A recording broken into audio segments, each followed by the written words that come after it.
Hey Jeff. Hey Meesha. Welcome to another episode of the North Atlanta Real Estate Podcast with your amazing host Meesha Rawal. And Jeff Ahi. And today we're taking a trip just northeast of Atlanta to one of Georgia's hidden gems, Suwanee. And Suwanee has grown from being a quiet railroad stop into one of the most vibrant suburbs in metro Atlanta. Yeah, it's a great little town, so it's going to be fun to introduce this to the folks that don't know about it. Yes, and it's a fairly small town if you look at the incorporated parts of Suwanee. It's about 11 square miles, which is a stark contrast from 40 square miles that Roswell had. There's a population of 22,000 residents, and the median age is about 39 years. Yeah, so you know what it reminds me of people have been following our little city episodes here, very much like Cumming, in that Cumming had a very small city center that comprised predominantly of a small downtown that was more retail oriented. Suwanee is also very small, has a little bit more residential space there, but the one thing is, and we'll get to talking about, a lot of Suwanee people will say it's Suwanee mailing address, but it's not Suwanee city limits. And so we'll talk about that as we get into the episode. Yes, it was very confusing for me also to see, for what I consider Suwanee is not really Suwanee Incorporated. And if we look at it, the proper Suwanee is about 5 miles northeast of what I was looking at. Yeah, so just to give everybody an idea, so we have Gwinnett County, the border between Forsyth, Fulton, and Gwinnett in this one corner is the Chattahoochee River, and all of Gwinnett County is east of the Chattahoochee River, and that's where the proper city of Suwanee is found. But there is going to be portions of what people consider Suwanee on their mailing address in the eastern part of Forsyth County. And the thing to keep in mind, as we learned in our other podcast, right, about Cumming, was the city, or Forsyth County only has one city in it, and that is the city of Cumming. And so if you're in a Suwanee mailing address, you are paying your taxes, but it's going all to Forsyth County. None of it is going over to Gwinnett County or the city of Suwanee. Isn't it interesting? Because for me, Laurel Springs is one of my favorite subdivisions, and it has a Suwanee address, but it's Forsyth County.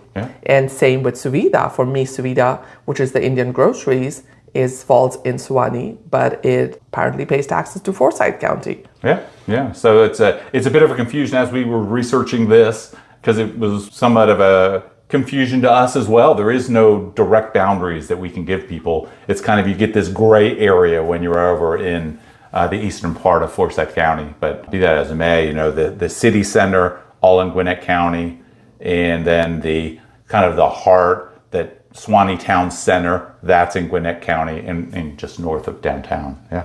So if I'm moving into Suwanee, would it be prudent to buy a house there? How's the real estate in Suwanee doing, Jeff? Well, you know, it's maybe had a little bit of a rougher time in this slow period than, say, Alfred and Johns Creek. To give some idea, the median sales price, and here we know we get into this problem of what exactly is Suwanee, but the median sales price, $620,000, down 9.7%. So that's a pretty big decrease. Days on market increased. It's increased by 117%. The supply of homes on the market increased by 90%. And then the percent that the owner is getting of their list price is down 2.3% and comes in at 97.7%, which isn't a bad number, still about within 3% of their asking. But all of those numbers sort of point to a slowdown, and so much of all of the market, not just Suwanee, but all of our northern arc of our market that we talk about is going to be dependent on, do the buyers come back? Do interest rates continue to climb down as we get into the next two Fed decisions, and as we're rolling into the beginning of 2026, are rates down enough to bring buyers back into the market? So we'll see. Yeah.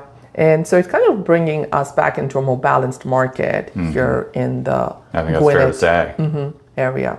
And a lot of families are moving to Suwanee, not just for the jobs, but also because it has a very vibrant town center, fantastic schools. Absolutely. You know, when you talk about the schools, that North Gwinnett High School is a real magnet for some people. That has excellent reputation. And when you get up into that little sort of northwest portion of Gwinnett County there, you know, there's a lot of green space. You get the river going down there, so you have that sort of river corridor effect, very wooded It's kind of natural feeling.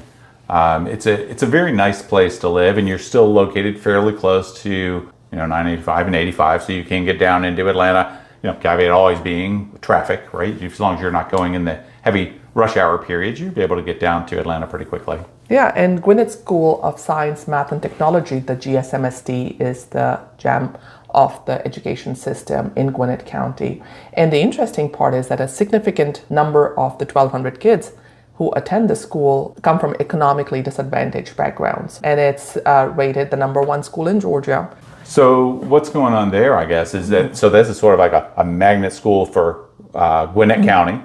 And so if you're anywhere in Gwinnett County, where at least the portion that we're talking about east of the river, of Chattahoochee River, that is all Gwinnett County. So that part of Suwanee definitely qualifies you to be able to apply to go to that school. But if you're in the Forsyth part of the county, you wouldn't be able to qualify to go there. So people need to keep that in mind if that's, if one of the goals is that they want their child to maybe attend the school there. Yes, and Forsyth County, so let's say you bought a house in Laurel Springs, even though it says Suwanee, and your child will be eligible for Alliance Academy, which is a part of the Forsyth County. So maybe let's talk about my favorite part of all of these things is the high, low, and medium sales price. So we sort of talked about the market, but what do you get for your money? And I know you did that research, as you always do. So like if we're shooting for the top, what is the top home for sale in the Suwanee right now? Well, the most expensive house in Suwanee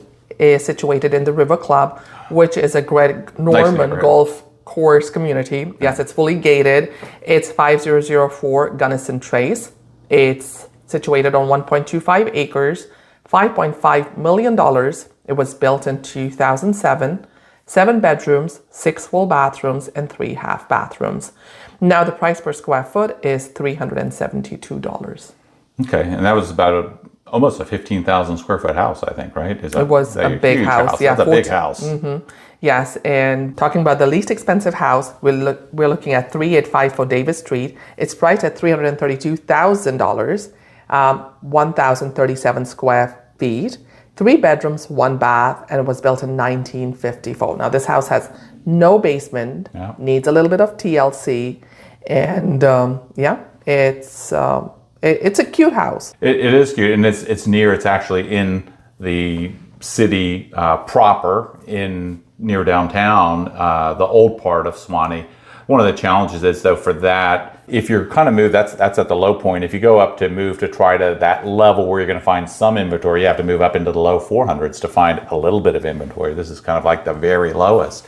But what if we sort of hit that midpoint mark where, here we have, again, depends what parts we're talking about, but let's just sort of pick a $700,000 price point area as a median sales price. What do you get for your money then? There's a subdivision called Lansdowne, which is fairly established. Yeah. And for $700,000, you're looking at 755 Emberton Close, 5 bedrooms, 4 full bathrooms. This was built in 1994. And it's got 2,600 square feet above grade and about 1,300 square feet finished basement. Okay. So about 3,900 square feet. But if you just do the above grade, the price per square foot is $268.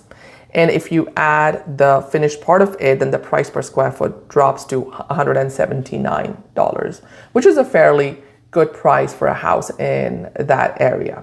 And I don't know if now is a good time to interject, but there is this challenge when people are looking, and if they're only looking at dollar per square foot and trying to see, is that house a good value or not? They really have to pay attention to, are we talking about above grade square footage? Does it include the basement? And unfortunately, there are no standards that the realtors are following exactly. The appraisers just count the above grade level as the square footage of a home, plus a finished basement if they have it, is how they do. But so many times the agents are just clumping all of that space together into just they call that the total square footage of the house. And so that makes that square footage price per square foot look really low. So I think they just the point is, beware when you're shopping for a home. Don't get too excited that it looks like it's a great deal, low dollar per square foot, because it's probably just including finished space in the basement. Yeah. So let's say you helped me buy a house in Suwanee. Yeah. What are the fun things for me to do? Well, of course, What comes to mind is a lot of people love that Suwanee Town Center that you have, which is right off of, it's got the southeast corner of Buford Highway and Suwanee of Lawrenceville Suwanee Road. And you're going to find there a big green space where they have a lot of concerts, festivals, and sort of surrounding that, you'll have some restaurants in the area. A lot of people love to go there and gather. So you have that, but a nice aspect about Suwanee, of course, is that it's very green. And so you have George Pierce Park, that's like 304 acres. You've got sports fields, football, baseball, soccer, walking trails, fishing, picnic areas. So, that's amazing. You also have Suwanee Creek Greenway. It's a 4-mile track for biking, walking, etc. And, there's other parks as well. And so it's a very family-friendly, as all these neighborhoods have been, right, where you can, go out as a family and have activities outdoors. It's really a great place to consider if you're looking for good quality schools and nice, affordable housing. And so if you have any questions about, or if you're thinking about making a move in or around Suwanee, reach out to us. We'd love to help you find the right home in one of Metro Atlanta's most exciting communities. Yeah, very good. Thank you, Jeff. Thanks, Meesha. Bye for now. Bye for now.